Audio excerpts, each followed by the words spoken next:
तो अब हम दास उस प्रसंग पर आता है कि जिन धर्म गुरुओं को हम यथार्थ ज्ञान युक्त मानते थे, विद्वान मानते थे, उन्होंने क्या ज्ञान बताया और हमारे सदग्रंथ क्या बताते हैं, ये निर्णय दास कर रहा है। और इसके बीच में कोई अपने तरफ से कुछ मिलावट नहीं। जो सत साधना वो सदग्रंथों में लिखी है, और जिससे मोक्ष होता है वो सदग्रंथों में लिखा है। जिससे जीव के आने वाली आपदाएं कटती है, समाप्त होती है, वो भी सदग्रंथों में लिखा है। और उससे हटकर जो हम साधनाएं कर रहे हैं उससे कोई लाभ होने वाला नहीं,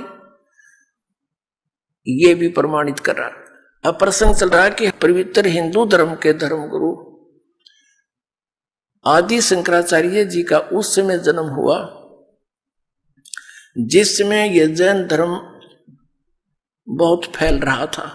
और यदि उस समय आदि शंकराचार्य जी नहीं आते तो पूरा भारतवर्ष भी चीन की तरह नास्तिक हो जाता, कम्युनिस्ट बन जाता।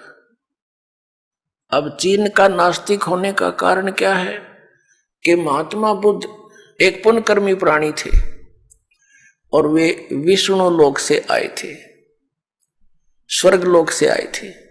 अब जो स्वर्ग में सुविधाएं हैं उनको यहां कहां, आत्मा के अंदर वो कसक रहती है।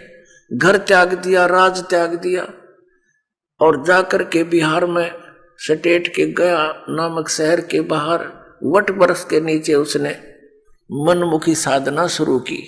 काफी समय तक निराहार बैठा रहा, हाथ पैर हलने बंद हो गए, कंडम हो गया, मृत्यु के निकट पहुंच गया। किसी माई ने उसके मुख का खीर लगा दी कि यूं मरेगा। कई दिन हो गए कुछ खाया ना पिया, तो उसने धीरे धीरे वह चाटनी शुरू कर दी। पहले दिन 10-20 ग्राम, अगले दिन 50-60 ग्राम, तीसरे दिन आँख खुल गई और उठ कर चल पड़ा।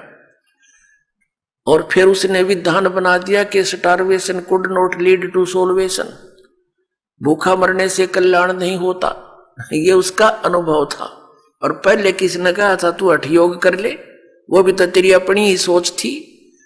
तो इस प्रकार उसने क्योंकि पिछले पुण्यक्रम संस्कारी प्राणी ही परमात्मा की तरफ में घर भी त्याग देता है, और जो भी उसको कोई मार्गदर्शन कर देता वो साधना भी अवश्यमेव करता है। तो पिछले जन्म के पुण्यकर्मी प्राणी थे ये महात्मा बुद्ध जी, लेकिन भविष्य का चार्जर ठीक बना नहीं, पिछली बैटरी तो डाउन होएगी एक दिन।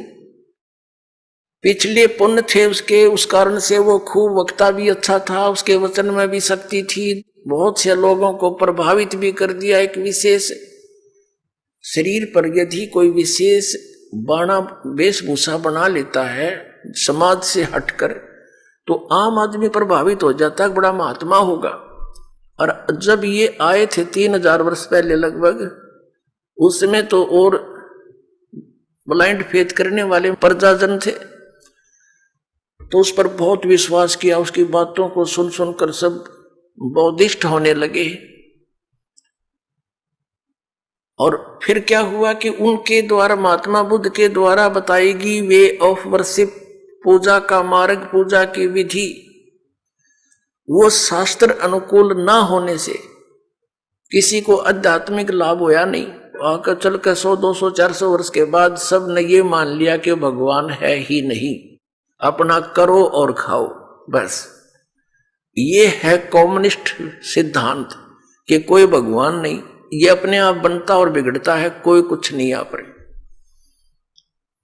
जीव अपने आप ऐसे नष्ट हो जाता है, भगवान है ही नहीं।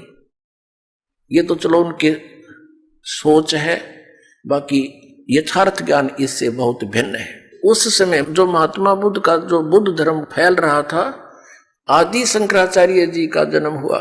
ये शिवलोक से आए थे, शिव जी के विशेष कृपा पात्र गण थे। ये केवल 32 वर्ष रहे थे और 32 वर्ष के अंदर ही इन्होंने 10 प्रकार के सन्यासी तैयार किए और 4 ऐसे मठ बना दिए, पीठ बना दी, और उन पर निर्धारित कर दिए 4 अपने सुयोग्य शिष्य कि आप इस धर्म का प्रचार करो जो मैं बताता हूं। उन्होंने क्या ज्ञान बताया। अब हमारे साथ क्या हुआ कि आसमान से गिरे और खजूर पर अटक गए, रह गए लटके के लटके। तो हमें क्या मिला?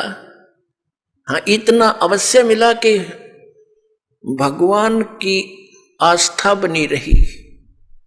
यदि बौद्ध धर्म आ जाता तो हम राम का नाम भी नहीं लेते। इतना तो उपकार दास आदि शंकराचार्य और वर्तमान में जितने भी उनके पीठाधीश्वर हैं मानते हैं कि उन्होंने कम से कम भक्ति को जीवित रखा। लेकिन कहते हैं ना, वो थोथा भूस ही कूटते रहे।